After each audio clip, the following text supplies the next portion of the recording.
Hello guys, welcome back to my channel. This is Shivani blog. तो अब SBI PO prelims का exam हो गया एंड मैंने 2 दिन का ब्रेक लिया था, क्योंकि आपको मैंने मेरे अपने वीडियो में बताया था कि मैंने बहुत दिनों से कोई ब्रेक वगैरह नहीं लिया था।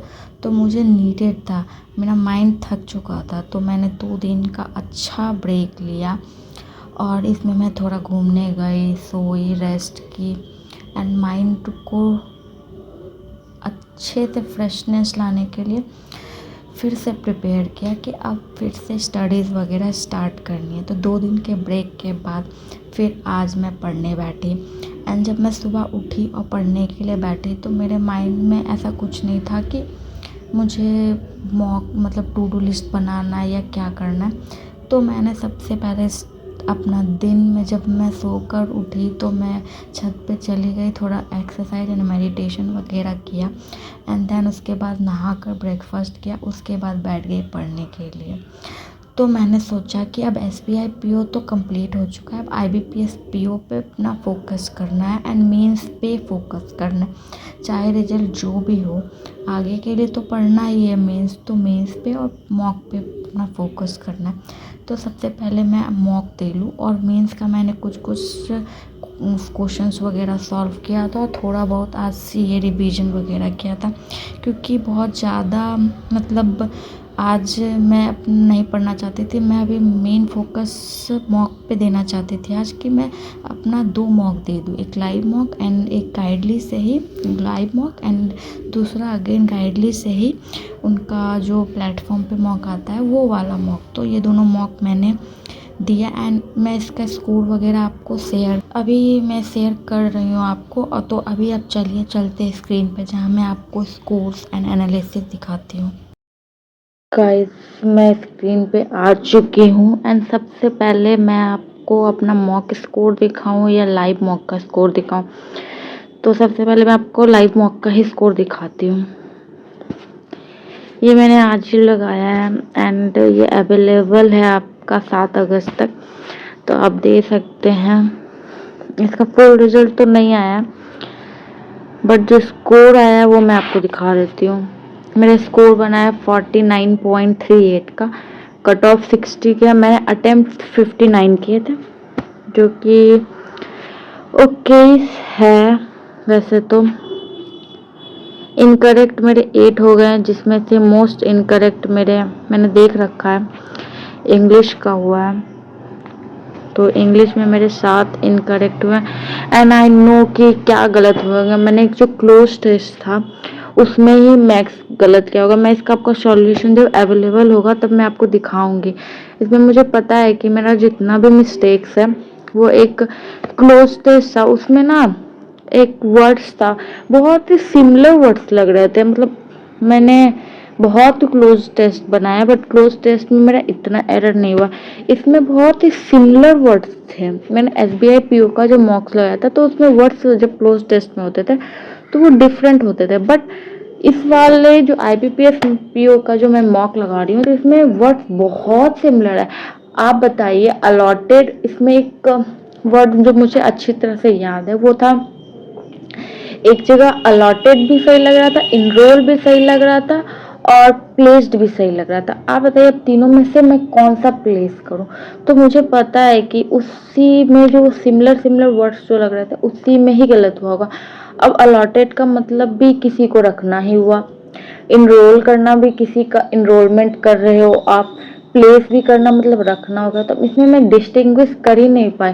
तो मुझे पता है कि एग्जैक्ट मेरा जो एरर है वो क्लोज टेस्ट में ही होगा एंड मे बी कुछ एरर डिटेक्शन में गलत हो गया हो, बट क्लोज टेस्ट का मुझे पता है कि उसमें गलती हुआ ही हुआ होगा, क्योंकि जब मैं टिक लगा रही थी तभी मुझे गलत लग रहा था।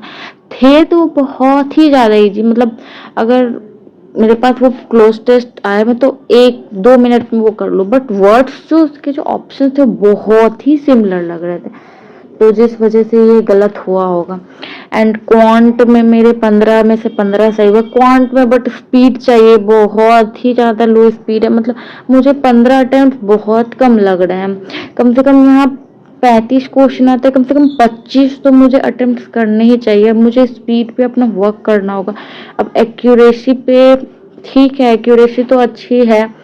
मैंने SBI PO दी थी तो उसमें भी एक्यूरेसी अच्छी रही, बट स्पीड चाहिए। अगर सिलेक्शन लेना है तो स्पीड चाहिए। अब मुझे स्पीड पे वर्क करना होगा, तो अब मेरा मोटिव है कि अब मैं स्पीड पे वर्क करूं। इसमें 18 करेक्ट हुआ, एक इनकरेक्ट में भी किसी में एक इनकरेक्ट हुआ होगा या पजल वगैरह, तो आई डोंट नो किस में गलत हुआ, बट स्कोर मेरा 49.38 का बना। 59 मेरा अटेम्प्ट रहा। तो ये आप लाइव मॉक दीजिएगा and please guys comment section में जरूर बताइएगा कि आपका जो ये लाइव मॉक आप जो IBPS PO का दोगे गाइडली से, उसमें आपका कितना स्कोर आया। ये मॉक नंबर 13 है, जो है कि लाइव मॉक 7 अगस्त तक अवेलेबल है, तो आप इसे दीजिएगा एंड स्कोर प्लीज मुझे कमेंट सेक्शन में जरूर बताइएगा। और फिर मैं आपको अब दूसरा मॉक का नंबर दिखाती हूँ, जिसको कि मैंने आज ही दिया एंड 1-1.5 घंटे का गैप लेकर ही मैंने दिया था एंड इसमें मार्क्स अच्छे थे। सबसे पहले मैं आपको इसका लेवल दिखाती हूँ। इंग्लिश का इजी टू मॉडरेट, क्वांट का easy to moderate and reasoning का इजी टू मॉडरेट। एंड अब मैं रिजल्ट दिखाती हूँ। 58.11 कट ऑफ से ज़्यादा नंबर, अटेम्प्ट 62। बहुत ही अच्छा लगा, मतलब होप आ गया यस IBPS PO में भी क्वालिफाई हो जाए। तो अब मैं दिखाती हूँ कि 3 एरर किस में हो। इंग्लिश में होंगे of course, this is what you can't even predict कि क्या गलत हो जाए। तो मेरा IBPS PO में भी कुछ मुझे ऐसा ही लग रहा है कि मेरे 58 अटेम्प्ट है।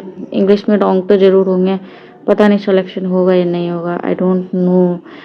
तो देखते हैं वो। अब अभी तो IBPS PO है तो इस पर फोकस करते, रिजल्ट का पता नहीं।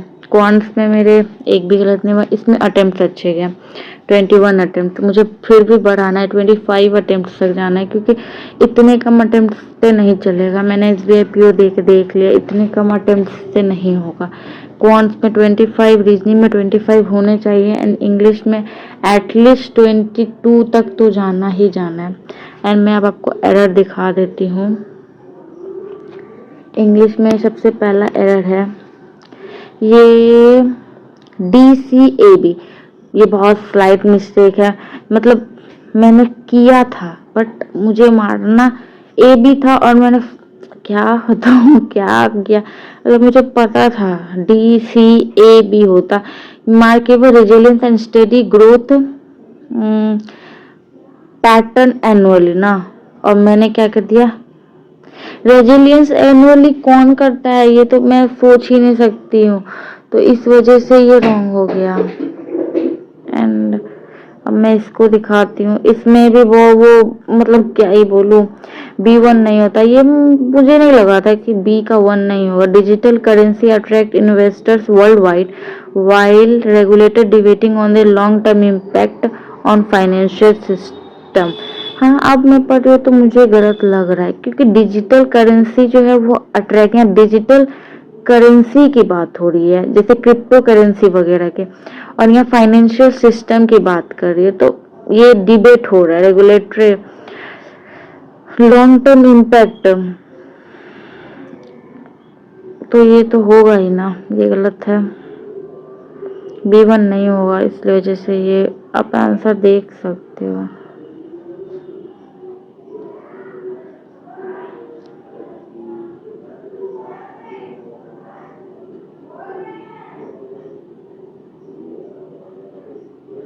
आप देख लिया आपने क्यों गलत हुआ।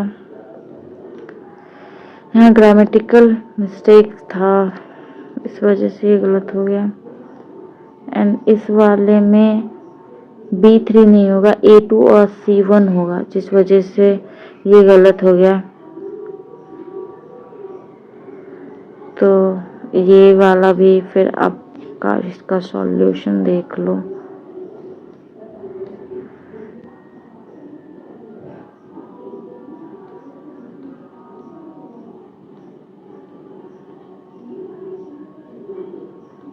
तो ये रॉन्ग था।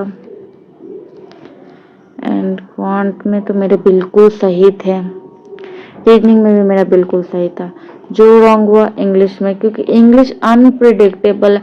मैं चाहे इंग्लिश में कितनी भी प्रैक्टिस कर लूँ, मतलब मैं सोच रही हूँ मैं क्या करूँ, मेरा 100% एक्यूरेसी तो होता ही नहीं है।